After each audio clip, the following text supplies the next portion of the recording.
You did initiate a conversation. We're going to have one right here on stage about some of the points that you brought up. And I'd like to invite Sabine Oberhuber, who presented a little bit earlier, also to take a seat. And I'm going to ask Martin Henn, a speaker who we haven't heard from just yet. I'll introduce Martin. He's the managing director and design principal at Henn Architects. He focuses on corporate headquarters, biotech labs, industrial production facilities, like the Zalando headquarter facility here in Berlin or the VW Dresden factory. And he is an expert, certainly, in technical architecture as well. So we wanted to have the three of you sit and have this conversation about how to think about building in an ecological way. And Charlotte, maybe we can pick up right off of your presentation there. We know that even in the extracting countries, like the one we're in right now, there are many people moving to cities. And there doesn't seem to be enough housing. So how do you solve this crux that we're in, that we need more housing, and yet you're saying there needs to be less building? Thanks. I think we need to ask ourselves who's telling us that there's not enough housing. I think that this is the key to solving the question of housing, because I gave the example of Cairo. There's 12 million vacant units, yet the government is building new housing because they are financial mechanism that demands, if you wish, for this to happen. In other cities like Zurich, there is this kind of habit of demolishing existing buildings to make new buildings, and funny enough, it doesn't even result in more apartments, it just results in bigger apartments. So I think that when we are told that there is not enough housing, we perhaps need to rewire and rethink about that question. Do we really have, for instance, real numbers about the existing amount of units in all of these cities that claims that they don't have enough, for instance? So concretely, you're saying a city like Berlin might have a lot of housing and we're just not using it properly? Okay. Yeah, that would be one example. I'm not super familiar with Berlin, Sure. though I guess that would be a fair question. And if we look at the square meters, then probably we will also get another answer, right? Because if you have one person living in a 150 square meter apartment, then maybe there's also another question of standards to be asked there. Martin, if I could bring you into the discussion, against this backdrop of thinking about resources, what structures how you think about what to build and where? What goes into that decision? The material resources that go... Exactly. Well, it depends highly on where you build. I think also you have to differentiate if between Cairo, Zurich, Berlin, and Asia. We heard before that in Asia, the society is still rapidly urbanizing, so people need space to work, space to live. And over there, we mainly use new structures to kind of offer these or to fulfill these needs. In Europe, there's much more built structure that we can reuse and adapt also to new functions. I mean, looking at this building here, it's almost 100 years old. And we're now holding a conference in here. We had our office party in here 3 years ago.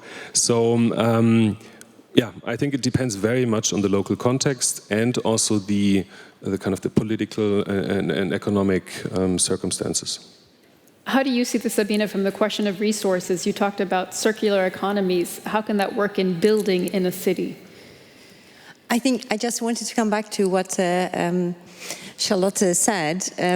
This imperative of growth, I think that is a very, very important one to understand, and that also the construction industry is a victim of this paradigm, if this imperative. And it very much reminded me of a presentation given by a professor of MIT who did a study on Chinese cities where you have so-called ghost clusters. So these companies building projects because they have to build for their investors, but there's nobody living in them. So I think we have really to understand that there is a big thing which is driving the economy, this whole growth thing. So we are producing products we don't need, but apparently we're also building buildings we don't need. And the thing is that construction has become a business model at the expense of humanity and very often also at the expense of the people living in cities.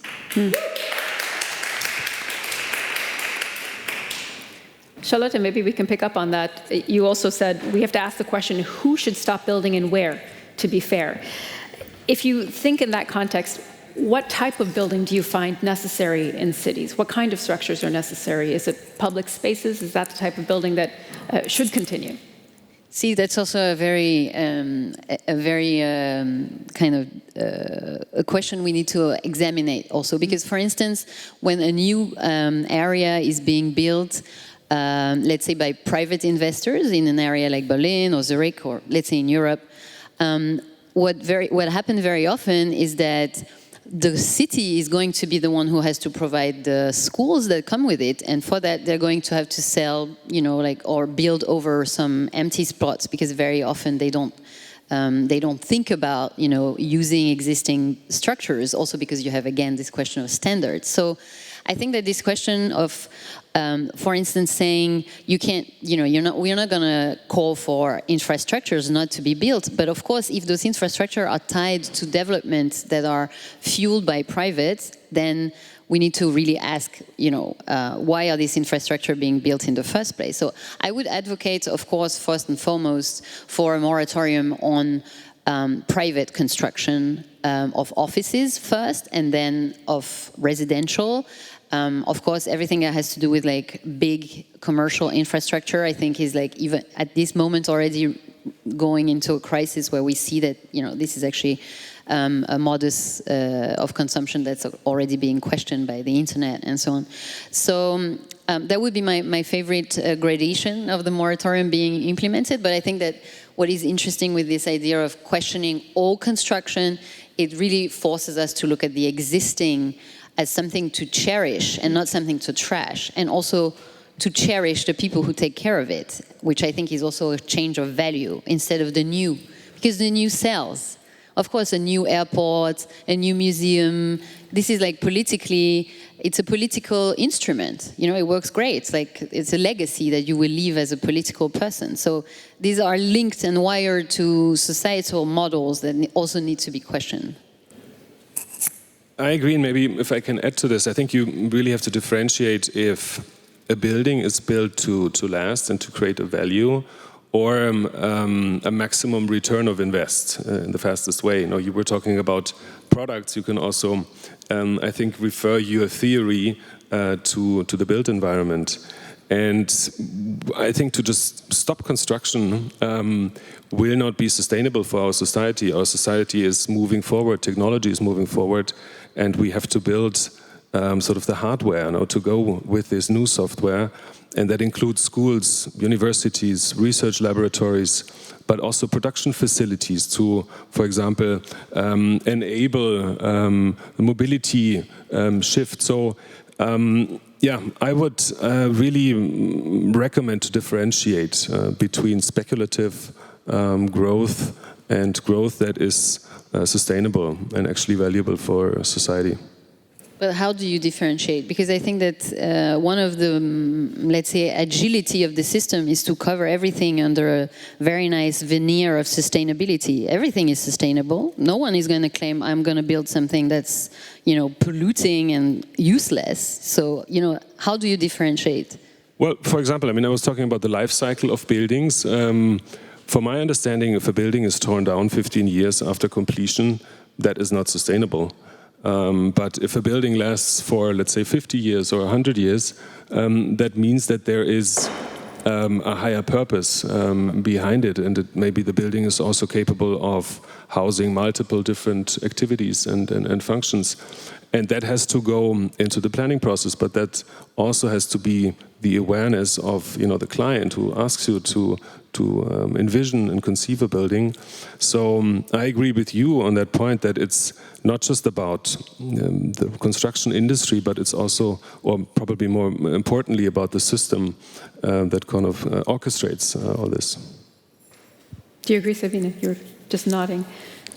Yes, absolutely. It's very much about the system, but I think what Charlotte said, cherishing what we have and seeing the potential in even something ugly, as I showed earlier in my presentation, there is so much potential already there which we can use and which we also can transform to the new needs we have. So I think there is very often unnecessary demolition. So I would certainly advocate for a moratorium on demolition. And what I also would like to have at least a momentarily stop of construction and making sure that we put all the laws in place in order to build sustainable, because what we are doing is we call it sustainable, but in fact it's not. So there is so many things which still can be done in order to build energy positive, in order to build circular, in order to build adaptable, etc., etc. So there's still far too much construction being done which ignores all that what we need. And calls itself sustainable. Yes. Okay. Martin, if we could come back to the idea of existing building stock that Charlotte mentioned, what about workspaces, offices in big cities? We know a lot of people are working from home now. How does that shape how you think about creating workspaces in the future? Well, if I look at the projects that we have completed over the last years or that are currently under construction, there will definitely be less area needed because work will become more independent from the location.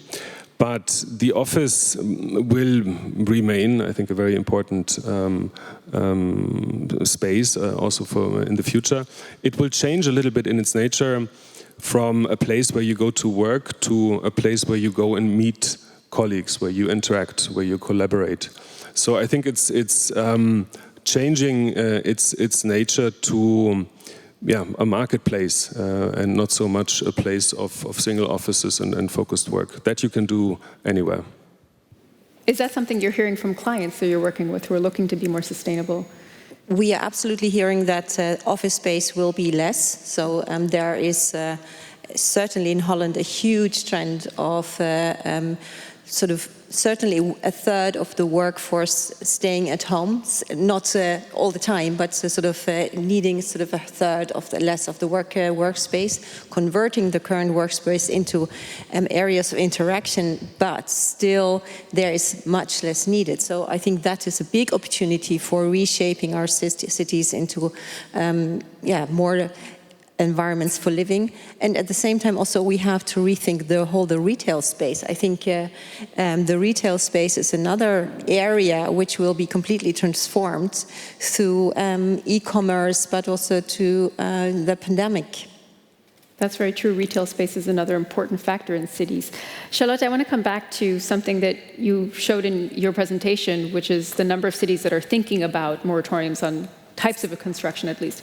Do you think, yes, the pandemic didn't stop construction, do you think there's been some sort of reset button, or at least a pause to rethink how we shape cities? Is there a silver lining at all there? I mean, I think that the appeal of the moratorium is that it's a bit of a one-liner, right? It's a bit clickbait, right? It's kind of, that sounds interesting. But the moratoriums that have been implemented have been very targeted. So the Costa Brava one was basically a halt to the madness that was going there. And it is now lifted, so it's kind of had the purpose to flatten down the discussion and indeed function as a sort of reset. The same with the moratorium on hotels for Barcelona, which was very clearly aimed at reassessing the tourism situation in Barcelona, which is now restarting as well. So I do think that it functions well as a way to send signals to investors and construction industry that basically there are policies that can hinder this kind of, perpetuate growth. And it can also allow municipalities to apply policies that they were not able to do before. I don't know if it's really possible to reset completely, but I think it's really about shifting the kind of the conversation towards action. which I think for me is the most urgent call. I think that everyone is feeling so helpless with what's happening around the world regarding global change and climate change globally, and that is just one tool that could be at our disposal, and that could be interesting to apply. I think that's a good note to close our dialogue on, unless, Sabine or Martin, anything to add? Well, I would agree to moratorium on demolition, not to construction. Okay. We have Maybe some we can agree on at that. least. Okay, a moratorium on demolition. Thank you, Sabine, Martin, and Charlotte, for those thoughts. Thank you very much. Thank you. Thanks. Thank you.